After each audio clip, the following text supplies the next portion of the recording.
Hello and welcome to the More to Life podcast. I am your host, Elle Mace, and today we are joined by the wonderful Lucy Sheridan.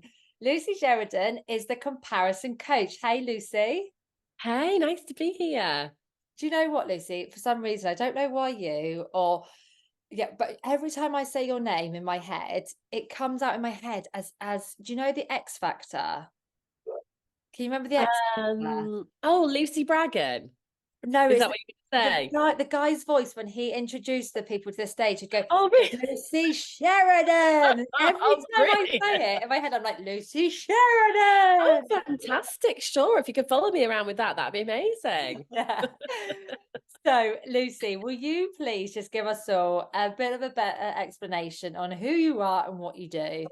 Yeah, of course. Well, I suppose my job title does a little bit of that, but ultimately, for the last 10 years, all of my work has been helping people stop comparing themselves, whether that's stop comparing to who they think they should be, comparing to other people, or comparing to who they used to be, comparing to their past selves. And I do that through my private sessions, courses, and my book. Oh, your book. I mean, the comparison is just perfect. It is literally in everybody's lives, isn't it? Mm, No matter, yeah. for some people a lot, for a lot of people a lot less, but it will come up for everybody at some point. It's such an important, your job is so important. Well, thank you very much. Yeah, I mean, it'd be great not to have a job, I suppose, but no, you are absolutely right, Elle. It's very rare that someone doesn't have any comparison at all. Even if they have moments of it being really, really low, which is fantastic, but it is something that does, no matter what our backgrounds are or individual paths, I think everyone can kind of relate to having that tricky habit take hold sometimes. Yeah, definitely. So I would love to kind of delve in a bit further into you, who you are, what, then maybe a story as to why you do what you do, or just a bit of your journey and your life. And then afterwards, kind of look at some tips and some tools for people that are struggling with comparison. So Lovely. just tell us a little bit about yourself in terms of like where you're from, what your life's been like. Yeah, of course. Well, I'm from Leeds and my parents generation Irish, hence the Sheridan name. I grew up in different places, but kind of settled in Leeds in like my teens, and that is kind of where I see as home. From there, I've done various things, but in terms of work, I used to work in the advertising industry for like 10 years or so, and then set up my business 10 years ago.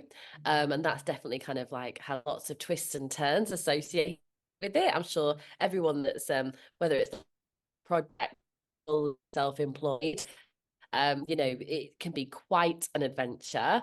In terms of, my relationship with comparison, for me, I've compared myself in lots of different ways since I was really little. Like I remember being like young at school and thinking, is my spelling as good as other people's? Or, worrying about sports day, not because I wanted to shine, but like, I wanted to make sure I wasn't left behind. And I kind of noticed that trait has kind of followed me through life, really. And then in my late 20s, I went to my school reunion. I'm 40 now.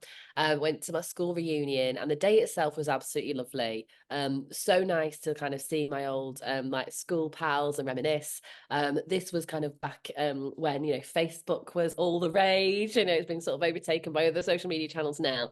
But from that event, I kind of sent lots of friend requests, received lots of friend requests as well. So when I got back to my normal life on the Monday afterwards, my social media feed was very, very different. And I was seeing into the lives of people that, I could define as my peers, like my cohort, that I could almost, compare myself against because of age, etc. And I started to see what some people's lives were, and it really led me down a very, very dark, dark hole and very steep spiral of comparison. And although, that was really tender and a bit brutal, I'm kind of grateful for it now because having, it take hold of me for a good year or so, I'd say maybe even a bit more. It did one day just, I got really fed up and I thought, if I can think and feel myself into this, could I think and feel myself out of it? Like, what's it going to take? I just need to get back to myself again. And so that led me to, sort of motivational talks on YouTube. And then I went to the self-help, like Waterstones and shops, which I never used to go to. And then my inquiry got a little bit more advanced, I suppose. I started Googling life coaching when I found out about that and qualifications, followed that through.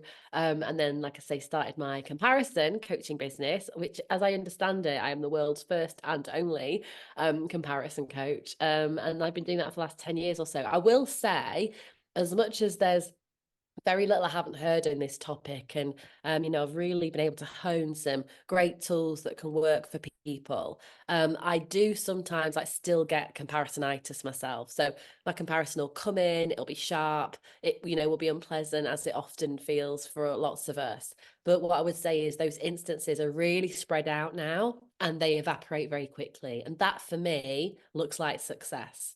I Mm. just want to make sure that like I have charge over my mood, and that it isn't easy to kind of knock me off my perch, so to speak, because that's what I notice about kind of like as I continue to keep, committed to not comparing myself in any ways.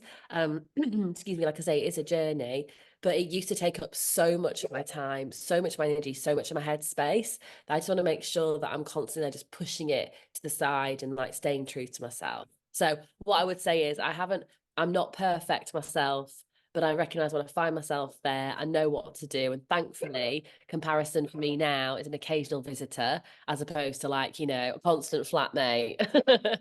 Con- Constant flatmate. Yeah. Yes, that is a perfect description. Certainly for me at high school, I would say Yeah. literally the amount of headspace I wasted on Yeah. comparing myself to Yeah. everything and everyone, and oh, it's just constant. Yeah, Yeah. it can really just take over for everyone. Well, and I guess for you, when you say there, you're not perfect, it still comes when it Yeah. comes, how to manage it. That's kind of perfect in Yes. itself, isn't it? Like that voice will always come. Yeah. Certainly better than the alternative. Yeah, Yeah. but you know how to manage it. So just going back then, so this really kind of like were you kick-started when you had your school reunion. Can you remember being Yeah. comparing quite a lot when you were like younger, when you were kind of like pre 10 years old or so? Oh yeah, I mean, definitely, even when my brother was born, thinking like, oh, am I as cute as he is? And I was like 5. Or even, oh, are my clothes as like trendy as other people's? We didn't really have social media back then. Do you know what I mean? It wasn't like there was lots of selection. So yeah, I do remember it being a constant. And then, of course, we get into our teen years, excuse me, and like how we developing, have we kissed anyone yet? How are our grades going? How much are we advancing there? Like where are we in the class? Are we top of the class? Are we bottom of the class? Are we somewhere in the middle? And yeah, it just felt very, very present for me, like analyzing, where am I? Where are the people? Where am I? Where are other people? To no great end either. Didn't actually like, what was I supposed to do with the information? Mhm. Yeah, yeah, Kind of yeah. Because that's it. Imagine if someone turned around to you and said, "Yeah, they're doing better than you at that." What Yeah. are you going to do with that You're like, anyway? okay. Yeah. So do you know, like, I'm sure we'll go on to like why, the main reasons why people compare so much. But for you, do you know why like comparison was such a big part of you? I think there's a few things like relating to that. I think possibly I was definitely a sensitive child. And I mean, I don't know many children that aren't sensitive, to be fair. Yeah. So I, maybe that was like not necessary as a description. But I also, I was, it was around a lot more in those days in terms like, oh, if you just do this, you'd be more like this person. Or if you just do like this, you could get those results as well. We were very rarely as a generation spoken to as individuals. And very rarely did we get to understand like what was really going on behind those things, that sort of thing that sort of latterly happened. And I think I was just, I can't say there was an event. It just sort of like worked out that way, that was sort of like programmed to kind of be an extra sponge, have an extra sponge like approach to it, I'd say. Yeah. And could you see any like connection between your self-worth and your comparison? Like, did you have quite good self-worth as a Yeah. child or lack? Well, I would say it was probably about, I wouldn't say it was, it was probably about standard, I suppose, if you could kind of say that. I wouldn't say that I was very, very, very outgoing, but I certainly had, bursts of confidence. Equally, I wouldn't say that I was very shy or, would kind of sit on the sidelines. I wanted to kind of be in lots of different groups and that sort of thing. So my confidence was there, I would say. But I would say there is a direct correlation between, our worth, how enough we feel, and how much we compare. Because that's often what fuels the feeling of separation and that I'll never get there, or I'm not ready, or that's not for people like me. Is that, if we see someone like achieving or having what we want, excuse me, just to use like an easy example to keep it really general, rather than kind of like, oh, I'm excited, that reminds me of what I really want. When we're feeling confident, it can be, like, oh gosh, I really want that too. And it kind of like the fire comes up in that way. But when we are lacking in our own confidence and our belief in ourselves and our sense of our self-worth and how enough we do feel, we will immediately see the comparison. And that is like directly related to how, much it feels like a wound almost, and how it feels like someone else achieving what we want to or enjoying what we want to is like directly taking it away from us. And that's just not the truth. But when we're in comparison, it's really hard to get that to register. Yeah, yeah. Yeah, that's such a good point, isn't it? Like when you see someone doing or having something you want, changing that narrative to like, well, if they can do it, I can do it, or they've proved it can be done, and I so therefore I can do it, rather than that Yeah. they've got what I want.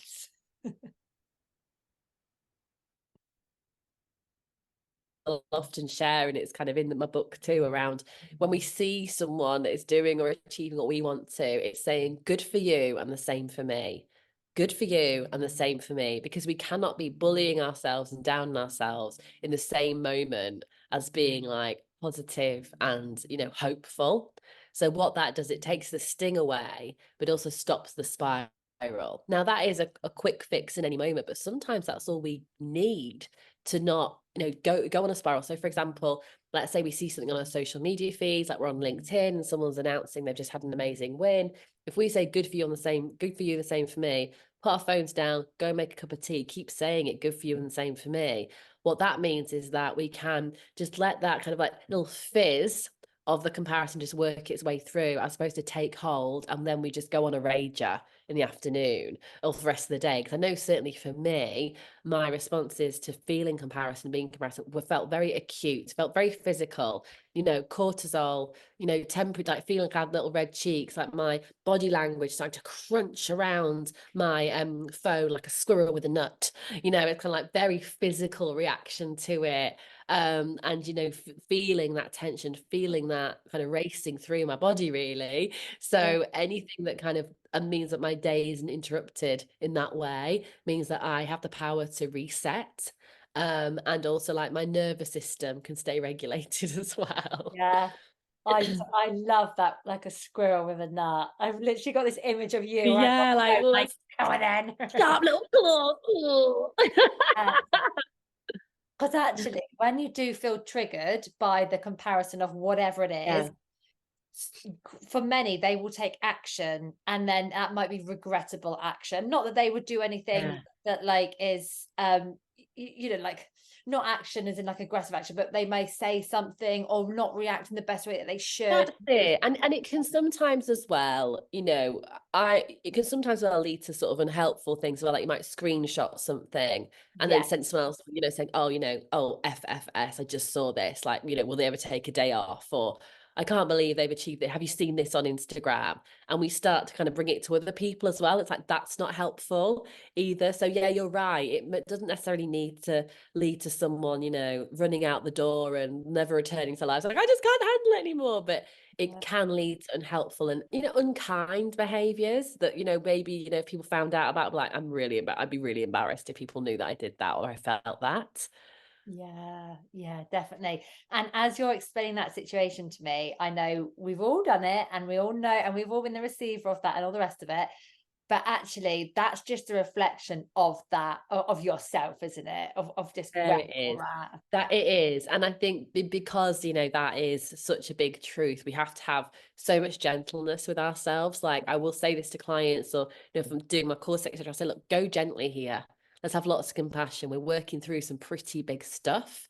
And, we did what we thought was right at the time. Now we know different. We get to come from that place. But I'm sure there'll be the occasional lapse or, falling back and then, okay, reset back to what I know is more positive. But yeah, it's those sort of, they almost seem like innocuous, like, just almost like behaviors you wouldn't notice, but they're not you. They're not you at your best. They're not the real you. It's coming from a reaction. And that's what's so difficult about comparison. It's so reactive. Yeah. So reactive. And also like so much of it must stem from trauma. Like when I think back to the things that I've compared myself on the most, if I can Yeah. find its root cause, it's most of the time been from my most traumatic events. So it's Yeah. serious Yeah. stuff, isn't it?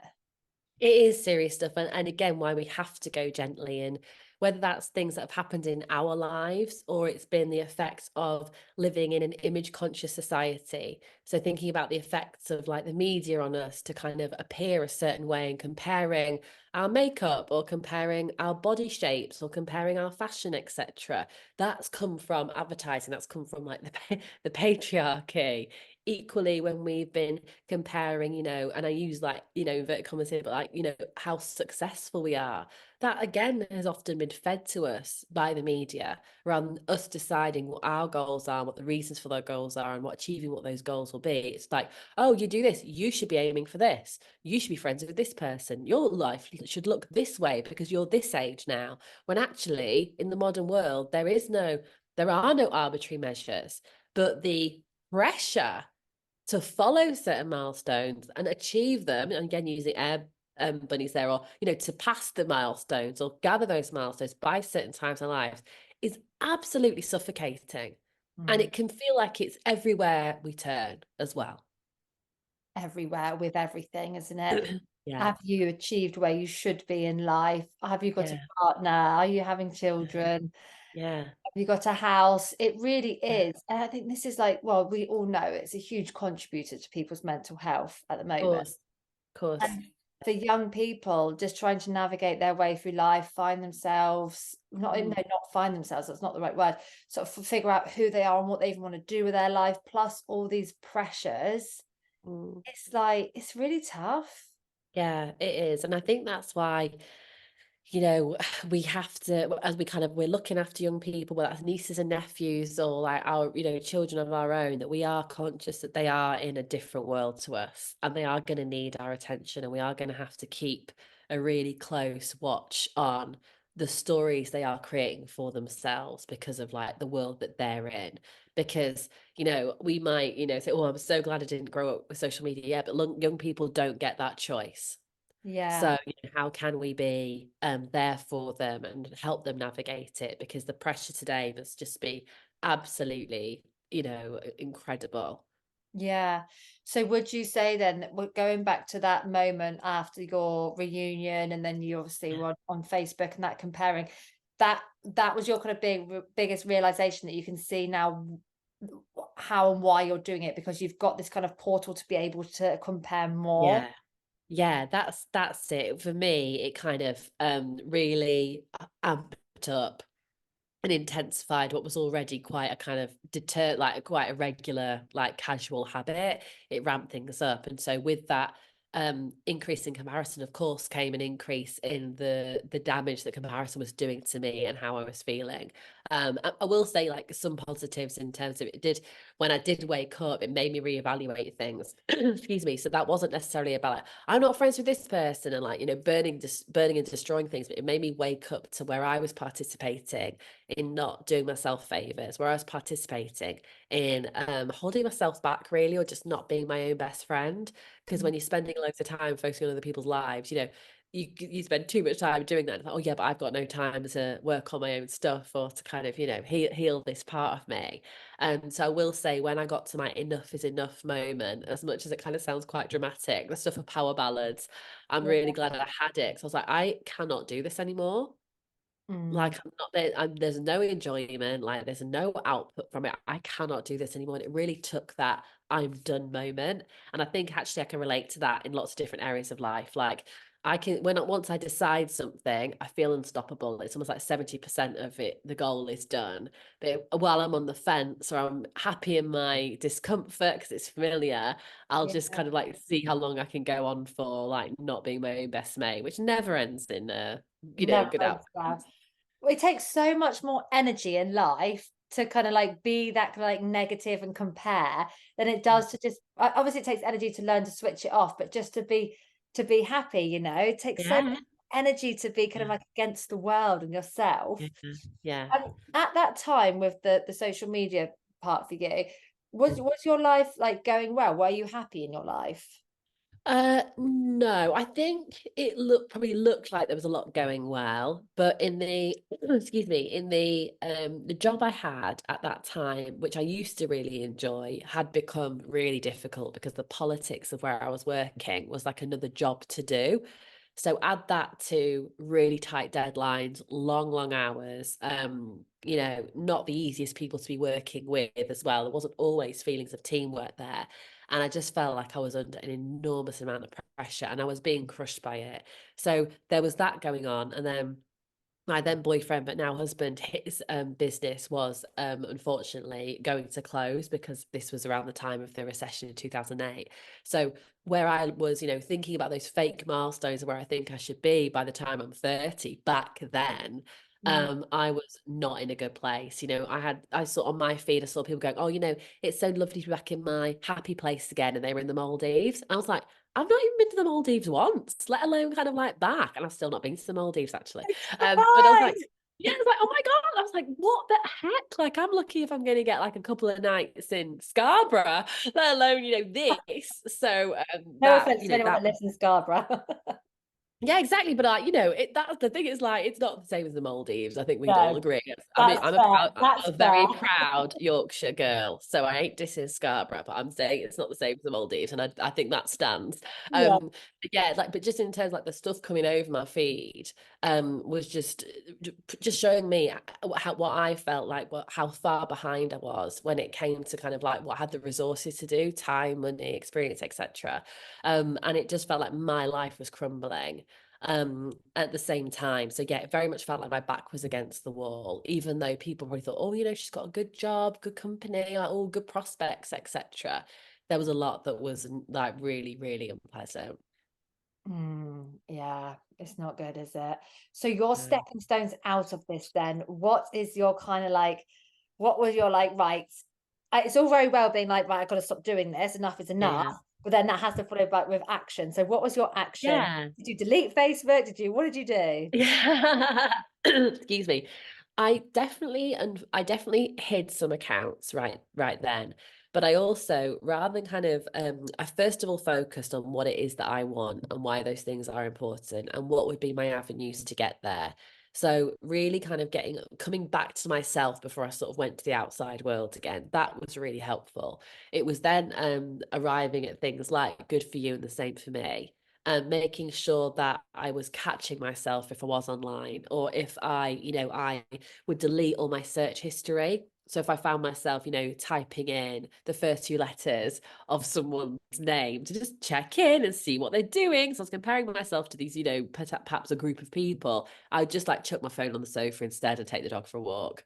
So Yeah. I had, it was kind of making sure that I was doing the small things but the powerful things in the day that were breaking the habits and rewiring my brain to just not be on my phone as much and looking at those different places. But more than that, replacing allowing my attention to go to a place which was exciting for me and felt hopeful for me as well, which really was getting back on my feet. Mm, I didn't know back then that I might want to start my own business, but I certainly knew that where I wasn't thriving. So how could I get to a place where I could at least, start sleeping again at night and not kind of, have these crazy levels of stress. Equally, when it came to like rebuilding our lives, how could we save to rent again and like, living with mum and dad, trying to be grateful for what we did have and the people that were able to support us, even in those very, very dark days indeed. So it's almost a combination rather than kind of like unfollow, release the apps. That's, you know, or delete the apps, excuse me. Yeah, that can be practical to a point, but it won't. You can't run from your own stuff. You know, No. with the apps don't get deleted. Your comparisons deleted. It doesn't work Yeah. like that. So Yeah. I was making sure that I had like a plan to work to that was in bite-sized chunks as well, and you know, that kind of spurred me on and filling my brain and my focus with good things. It just made made a massive impact in the short and the longer term. So really just refocusing on yourself, who you are, everything about you as well. Like, I think Yeah, something that I had this realization as an adult, as you know, more yeah, recent times, that I used to compare so much during school, so much so that if someone mm, was wearing something, I'd go and buy what they're wearing, and if they yeah, had their hair a certain way, I'd change my hair to that. But for yeah, some, well, not for some reason, we know, right? yeah, But then when I had that skirt or that hair, I didn't look the same as what it looked like on that person. yeah, And it's like, you yeah. know, when you take the magazine and you say to the hairdresser, I want hair like that. Yes. Think you're gonna walk out looking like Jennifer Anderson. Don't. We It's all like gave it our best try though, didn't we? I it's sad though, my poor inner child. I remember sitting in the hairdressers, showing them the Jennifer Anderson haircut and me being like, yes, this is amazing. When I walk out of here, it's gonna be Yeah. incredible. Just walking out like doesn't look anything like it because my hair's curly and frizzy. I'm just gutted. But I think like so to this point, it's like even if you're comparing whatever someone's doing or someone's got or where whatever it is, Yeah. not the same on you anyway. Yeah, exactly. And it's just being so kind as we bring in those reminders for ourselves too, because on the surface, of course, that makes perfect sense, but something isn't letting it land for us. And so it's kind of like just keeping coming back to that. And it's not squashing your feelings because it's all very easy to kind of, even if you find someone and confide in them, how you might be feeling, or some of like, you know, you feel that insecurity sort of bubbling up. And people can say, oh, well, don't look, or just delete the apps, or it'll be fine, you'll figure it out. And it's like that's kind of quite fleeting, actually. A lot of people that are, you know, brave enough to talk about the comparison are dismissed Yes. and like just get over it, just don't look, it'll be fine. It's like that's not helpful, and like I'm going through something that feels really tender here. So I Yeah. think as well we have to be tender ourselves and not dismiss ourselves too. And that's why, you know, when I do my workshops, I'll kind of ask that question of what's really going on. Like Yeah. we feel this, we feel kind of explosive around these things, or we feel judgmental and reactive about certain people doing certain things. But if we were to be really kind and really honest with ourselves, what's really going on? And then it's trusting that and working with that. God, you've got my brain going now. Uh-oh. Oh, yeah, what is really going on? It's so true though, isn't it? All of this is like it's manifesting in that trigger, or, you know, in that emotion of that, but actually Yeah. probably so many layers. Okay, so just for like speeding up then recent times, the last 10 years, and you've been helping endless amounts of people with their comparison, like endless and endless, super successful. So what would you say are kind of like the not I say the main things that people are comparing themselves on, but what kind of comes up the most in your experience? Well, I would have said like 5 years ago it was comparable people, but I would say more recently, excuse me, what seems persistent is people comparing themselves to where they think they should be. They compare themselves to almost this avatar, this hologram of Mm, this life they thought they'd have or they think they should have, and that because they're not there, they're falling behind or they're performing in certain way, or they're, you know, failing, which couldn't be further from the truth. So I think life milestones, in terms of doing things by certain times, meeting someone, having a family if it's their choice, etc., comes up, especially for, I would say, like younger women, mm, that feel like, oh, you know, if this isn't sorted by 30, then it won't be sorted. Whereas actually those of us that are 40 know that when you're dating in your 30s, things happen a lot quicker because people aren't, you know, playing as many games, and they're not God, kind of like just going to see how things go. They know what a match feels like and they're looking for the match. So yeah, actually, what I've seen happen with friends and clients, well, that things happen just so much quicker yeah, than they would have done in their 20s. I think with business owners, certainly the arbitrary timelines of, you know, by year one, having this or getting to 10 grand months and all these kind of, you know, labels, which can be helpful measures to plot your income against, but can actually be very tyrannical in terms of, the pressure they put on business owners to be making a certain type of progress, completely not taking into account their experience, their network, how confident they are on social media, how effectively they're marketing, and I think that that can be really damaging as well, in this idea of like, you have to be here by when. But then, because then what that also leads to is the I'm not ready though. So Yeah. there's not only the milestone seems out of reach, but not only that, I'm not ready to even start to get to the milestone. Yeah. That Yeah. can be really tricky for people. Yeah. And that's just setting people up, not Yeah. for failure, but setting people up to reduce their self-worth, because as soon as Yeah. they're going to get there, then they don't, they failed Yeah. themselves, and then Yeah. they're just taking one step forward, two steps back. You got it. Yeah. And that's where, that's why comparison needs proper care. It needs looking at. Because if it was just a bad habit, or, like swatting a fly away when you're out in the garden, then none of us, then fine. But it's not that. It's what it takes from us and what it takes us away from, which is so, it's dangerous. And I know that might sound a little bit dramatic, but I've seen what it can do. And I've also seen how glorious life is Mm. when it is dissolved away. And that's why I care about it so much. I don't want people feeling like they have to be silenced or just get over it, because it is serious. Yeah, yeah. It it is serious. And that's the thing, and it can escalate for people so Yeah, quickly in such different ways as well. And I yeah, think that's something that's to right. really be aware of. That's right, love. Yeah. You've got a little daughter, haven't you? Yes, I have. Yeah, she's nearly 2. Nearly 2. So Yeah. my I've got 2, Lola's just turned 4, and the other one's a baby. And well, and boys, it doesn't matter, Yeah. boy or girl.